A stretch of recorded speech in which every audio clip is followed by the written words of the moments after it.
एक तरफ कश्मीर जल रहा है, कई निर्दोषों ने अपनी जानें गंवा दी हैं और दूसरी तरफ भारतीय जनता पार्टी अपनी राजनीति करने से बाज नहीं आ रही है। आपको बता दें कि जिस वक्त बीजेपी आलाकमान को ये रणनीति बनानी चाहिए कि किस तरीके से आतंकवाद को करारा जवाब दिया जाए, उस वक्त Bharatiya Janata party supreme court को धमकाने में लगी है और वक्फ कानून पर सुनवाई ना करने की नसीहत दे रही है। नमस्कार, आप देखना शुरू कर चुके हैं 4 PM न्यूज नेटवर्क और मैं हूं आपके साथ प्रगति ठाकुर। आखिरकार भारतीय जनता पार्टी ने अपनी बेशर्मी की सारी हदें पार कर दी हैं। खबर तो पहले ही निकलकर ये सामने आ गई थी कि बीजेपी सुप्रीम कोर्ट और सीजेआई खन्ना पर दबाव बना रही है कि किसी भी तरह इस मामले में दखलंदाजी ना की जाए। और अब हैरानी की बात तो ये है कि बीजेपी ने सुप्रीम कोर्ट को याचिकाएं खारिज करने की चेतावनी दे डाली है। तो फिलहाल सुप्रीम कोर्ट में केंद्र सरकार ने ऐसा क्या किया जिसे लेकर बवाल खड़ा हो गया है, आपको बताएंगे। और अपने हलफनामे में केंद्र ने सुप्रीम कोर्ट से क्या कहा है, कैसे धमकाने की कोशिश की है, उस पर भी आएंगे। लेकिन उससे पहले आप ये खबर देखिए भास्करी खबर में साफ लिखा हुआ है, वक्फ कानून पर केंद्र का सुप्रीम कोर्ट में हलफनामा। कहा, धार्मिक अधिकार में कोई हस्तक्षेप नहीं, सभी याचिकाएं खारिज की जाए। तो देखा आपने, खबर पढ़कर यह साफ समझ में आ रहा है कि केंद्र सरकार ने सुप्रीम कोर्ट के नोटिस का जवाब देते हुए हलफनामा तो दिया है, लेकिन हलफनामे में उल्टा सुप्रीम कोर्ट को धमकाने की बात साफ समझ में आ रही है। देखिए आगे बकायदा खबर में लिखा भी है, वक्फ संशोधन कानून पर केंद्र सरकार ने शुक्रवार को सुप्रीम कोर्ट में हलफनामा दाखिल किया। केंद्र ने कहा, वक्फ मुसलमानों की कोई धार्मिक संस्था नहीं बल्कि वैधानिक निकाय है। केंद्र ने वक्फ संशोधन की वैधता के खिलाफ दायर सभी याचिकाएं खारिज करने की मांग की है। केंद्र ने कहा है, अदालतें वैधानिक प्रावधान पर रोक नहीं लगा सकती हैं, संवैधानिक वैधता की समीक्षा कर सकती हैं और निर्णय दे सकती हैं। संसद में बनाए गए कानूनों पर संवैधानिकता की धारणा लागू होती है। विधायिका द्वारा लागू की गई विधायी व्यवस्था को बदलना स्वीकार नहीं है। तो जैसा कि आप जानते हैं कि सुप्रीम कोर्ट ने 17 अप्रैल को 7 दिन के अंदर केंद्र से वक्फ संशोधन कानून के खिलाफ दायर याचिकाओं पर जवाब दाखिल करने को कहा था। बस उसी का जवाब केंद्र सरकार ने दिया है, लेकिन खबर देखकर ये जवाब कम और धमकी ज्यादा नजर आ रही है। ये साफ दिखाई दे रहा है कि केंद्र सरकार अब अपने सत्ता की पावर का इस्तेमाल करने में लग गई है और अब हद तो ये हो गई है कि सुप्रीम कोर्ट तक को धमकाने की कोशिश की जा रही है। क्योंकि खबर देखकर ये साफ समझ में आ रहा है कि केंद्र सरकार का ये कहना है कि जितनी भी याचिकाएं दायर की गई हैं, उसे सिरे से खारिज कर दिया जाए। और इतना ही नहीं बल्कि केंद्र सरकार तो सुप्रीम कोर्ट को ये नसीहत दे रही है कि सुप्रीम कोर्ट इस मामले में हस्तक्षेप ही ना करे। मतलब ये तो हद ही हो गई है। खबर तो वैसे भी पहले ये निकलकर सामने आई थी कि सुप्रीम कोर्ट को केंद्र की ओर से धमकियां दी जा रही हैं।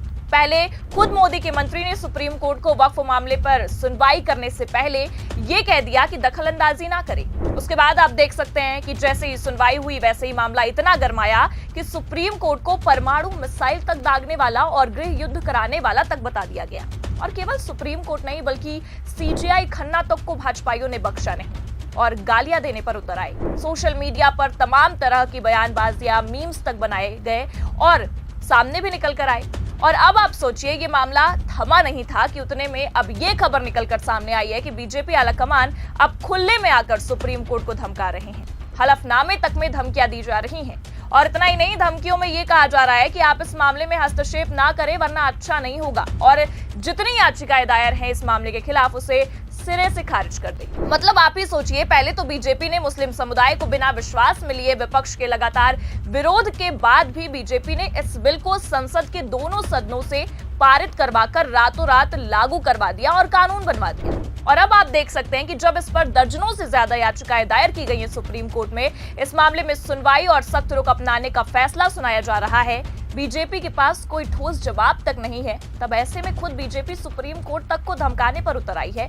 और 2 सुनवाई होने के बाद अब जब 5 मई को सुनवाई होनी है, उससे पहले ही कानून में हस्तक्षेप ना करने और याचिकाओं को खारिज करने की चेतावनी दे रही है, जिससे ये साफ समझ में आ रहा है कि बीजेपी अब अपनी नाक को बचाने के लिए हर हद तक गिरने लगी है। शाम दाम दंड भेद की रणनीति पर उतर आई है, क्योंकि ये आप और हम बखूबी जानते हैं कि वक्फ कानून अब भारतीय जनता पार्टी के लिए नाक का सवाल बन गया है। और अपनी इस नाक को बचाने के लिए बीजेपी एड़ी चोटी का दम लगा रही है।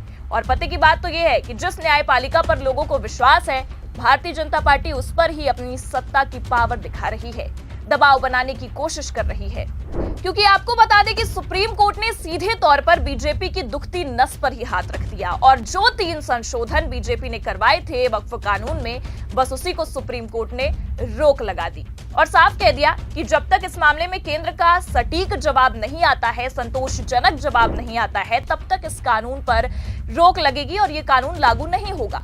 और कहीं ना कहीं जैसे ही सुप्रीम कोर्ट ने आदेश दिया वैसा होता नजर भी आ रहा है, लेकिन बस यही बात भारतीय जनता पार्टी और उनके आला कमान को हजम नहीं हुई और बस उसी का नतीजा ये है कि बीजेपी ने अपनी पूरी रणनीति को अपनाते हुए, सारी हदें पार करते हुए किसी भी हालत में सुप्रीम कोर्ट और सीजेआई खन्ना पर दबाव बनाना शुरू कर दिया है और इस मामले से दूर रहने की चेतावनी दे डाली है। और इतना ही नहीं बल्कि आपको यह भी बता दें कि केंद्र की ओर से कुछ दलीलें भी पेश की गई हैं सुप्रीम कोर्ट में, जिसमें यह कहा गया है कि अफवाहें फैलाई जा रही हैं कि इस संशोधन से धार्मिक स्वतंत्रता के मौलिक अधिकारों को छीन लिया जाएगा।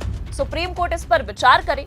और इतना नहीं बल्कि आपको यह भी बता दें कि केंद्र ने तो सुप्रीम कोर्ट को नसीहत देते हुए यह भी कह डाला कि संसद ही सब कुछ है, उसके द्वारा पारित कानून पर कोई रोक नहीं लगा सकता है, चाहे वो सुप्रीम कोर्ट ही क्यों ना हो। देखिए आगे खबर में लिखा भी है, संसद द्वारा पारित कानून को संवैधानिक रूप से वैध माना जाता है, विशेष रूप से संयुक्त संसदीय समिति जेपीसी की सिफारिशों और संसद में व्यापक बहस के बाद बने हुए कानून को। संसद ने अपने अधिकार क्षेत्र में काम करते हुए ये सुनिश्चित किया कि वक्फ जैसे धार्मिक बंदोबस्त का प्रबंधन किया जाए और उसमें जताया गया भरोसा कायम रहे।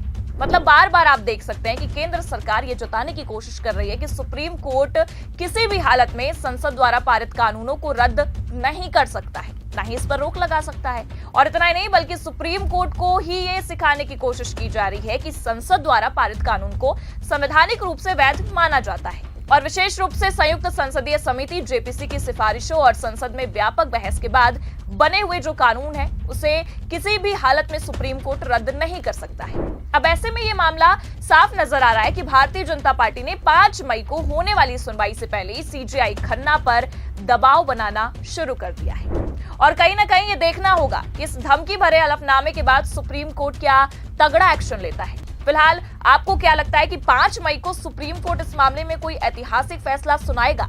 क्या सीजेआई खन्ना अपने रिटायरमेंट से पहले कोई ऐतिहासिक फैसला देंगे या भारतीय जनता पार्टी के दबाव से वक्फ कानून भी ठंडे बस्ते में चला जाएगा? अपनी राय कमेंट करके जरूर बताइए। खबर कैसी लगी लाइक और शेयर जरूर करें। अगर चैनल पर नए हैं तो सब्सक्राइब और ज्वाइन करना भी ना भूलें। देखते रहिए 4 PM न्यूज नेटवर्क। नमस्कार।